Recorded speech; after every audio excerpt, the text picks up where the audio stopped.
അസ്സലാമു അലൈക്കും വറഹ്മത്തുള്ളാഹി വബറകാതുഹു.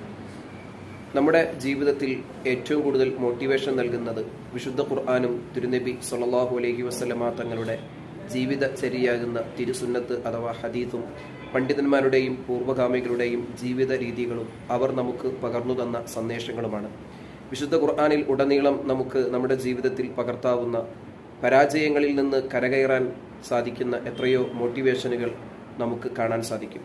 അതിൽ ഒന്ന് നമുക്ക് ഇങ്ങനെ വായിക്കാം: ലഇൻ ശക്കർത്തും ല അസീദന്നക്കും. അള്ളാഹു നിങ്ങൾക്ക് നൽകിയ നിഅമത്തുകളിൽ, അനുഗ്രഹങ്ങളിൽ നിങ്ങൾ നന്ദി പ്രകടിപ്പിക്കുന്നതിനനുസരിച്ച് നിങ്ങൾക്ക് അള്ളാഹു തന്നുകൊണ്ടേയിരിക്കും. നമ്മുടെ ജീവിതത്തിൽ അള്ളാഹു നൽകിയ മഹത്തായ സൗഭാഗ്യങ്ങളിൽ അള്ളാഹുവിന് വേണ്ട പോലെ ശുക്ർ ചെയ്തുകൊണ്ടിരിക്കുമ്പോൾ അവിടെ പരാജയങ്ങളിൽ നിന്നെല്ലാം നമ്മെ പ്രയാസങ്ങളിൽ നിന്ന് കരകയറ്റി കൂടുതൽ വിജയങ്ങളിലേക്ക് അള്ളാഹു എത്തിച്ചുകൊണ്ടേയിരിക്കും. ഒന്നു മാത്രം മതി, ശുക്ർ എന്ന ഒരു മഹത്തായ കർമ്മം.